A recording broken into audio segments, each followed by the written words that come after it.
স্কুলের প্রথম শ্রেণীর পড়ুয়াকে সাপের কামড়ের পরেই আতঙ্ক ছড়িয়ে পড়েছে মিত্র ইনস্টিটিউশনে। এখন ডে সেকশন শুরু হয়েছে, বন দপ্তরের কর্মীরা ভেতরে রয়েছেন। স্কুল চলছে, দেখা যাচ্ছে স্কুল চলছে, ডে সেকশনের পড়ুয়ারা ভেতরে রয়েছেন। তবে জানা যাচ্ছে ঘটনাটি মর্নিং সেকশন চলাকালীন প্রায় 9:45 নাগাদ এই ঘটনা ঘটে। এই ঘটনার পরেই স্কুলে আতঙ্ক ছড়িয়ে পড়ে। তারপর ডে সেকশনের পড়ুয়ারা স্কুলে আসলে তাদের অভিভাবকরা জানতে পারে, তখন অনেকেই তাদের বাচ্চাকে এখান থেকে নিয়ে চলে গেছে। আমি কয়েকজনের সাথে কথা বলবো। আপনার বাচ্চা আছে এখানে?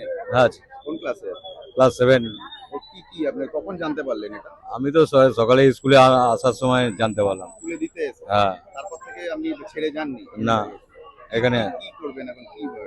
কি করে ওয়েট করছি, দেখি যদি ছুটি দিয়ে দেয় বাড়ি নিয়ে যাবো, আর যদি ছুটি না দেয় তাহলে যে টাইমে ছুটি দেবে সেই টাইমে আসবো।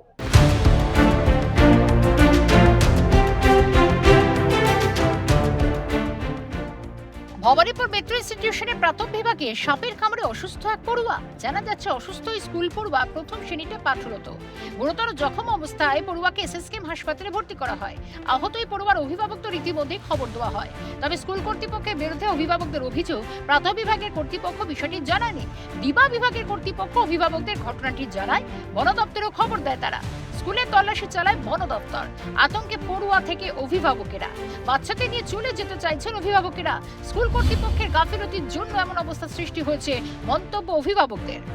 আর বাথরুমটা না অনেকটা একটু ভিতরে, মানে বললো বাথরুম করতে গিয়েছিল, ওই তখনই নাকি হাতে কামড় দিয়েছে বলছে। হ্যাঁ, হাতে কামড় দিয়ে।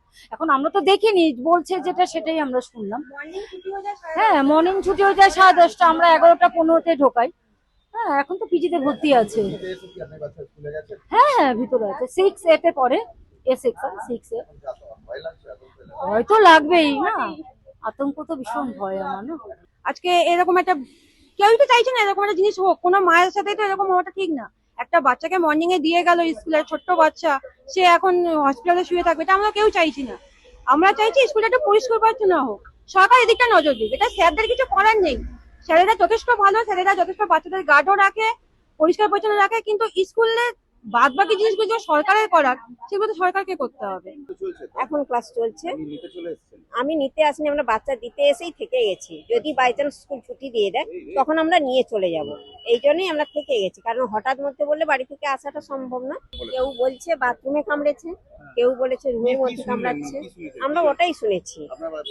আমার বাচ্চা ক্লাস 6-এ পড়ে। অভিযোগ পেয়ে স্কুল পরিদর্শনে পৌঁছায় সিএমও দপ্তরের প্রতিনিধি দল। পরিস্থিতি পরিদর্শন করে সিএমও দপ্তরের রিপোর্টও জমা দেবেন তিনি। পাশাপাশি জানা যাচ্ছে আহত পড়ুয়া বর্তমানে সুস্থ এবং স্কুলেও হাফ ছুটি দিয়ে দেওয়া হয়। বাচ্চা ছেলেরা এখানে পড়ে, তাদের কি অবস্থায় আছে, এই মানে পাতা থেকে একটা হাইজিনের ব্যাপার আছে, এইগুলো সব মাথায় রেখে কিন্তু আমাদের সিএম অফিস থেকে পাঠিয়েছে যে এগুলো পুরো রুটিন চেক আপ করতে। এই পরবর্তীকালে যেরকম গাইডলাইন রয়েছে বা স্কুলে যেমন পরিকাঠামো থাকা দরকার সেই অনুসারে নিশ্চয়ই আমি একটা কমপ্লেন লজ করব। কমপ্লেন ঠিক না, এটা রুটিন চেক আপ, যেহেতু কমপ্লেনের ব্যাপার নেই। এখানে ওনাদের আমরা রিকোয়েস্ট করে গেলাম যে ওনাদের লেটার দিতে, যে কি ওনাদের দরকার প্রয়োজন, সেটা যদি আমরা প্রোভাইড করতে পারি তাহলে অনেকখানি ইমপ্রুভ হবে। বেশ কিছুদিন আগে কলকাতা নামকরা হেরিটেজ স্কুলে শৌচাগারে 3য় শ্রেণীতে পাঠরত এক ছাত্রীর সাপের কামড়ে আহত হয়। ওই ছাত্রীকে হাসপাতালে ভর্তি করতে হয়। স্কুল বন্ধ রাখা হয়েছিল সেদিন। বারবার শহরের নামকরা স্কুলগুলিতে এরূপ সাপের উপদ্রব, আতঙ্কে স্কুল ও কর্তৃপক্ষের গাফিলতির অভিযোগ ওঠে। স্কুলগুলিকে পরিষ্কার পরিচ্ছন্ন রাখতে সরকারের কাছে আর্জি অভিভাবকদের। ক্যামেরায় জনির সাথে অর্ক দে, ক্যালকাটা নিউজ, কলকাতা।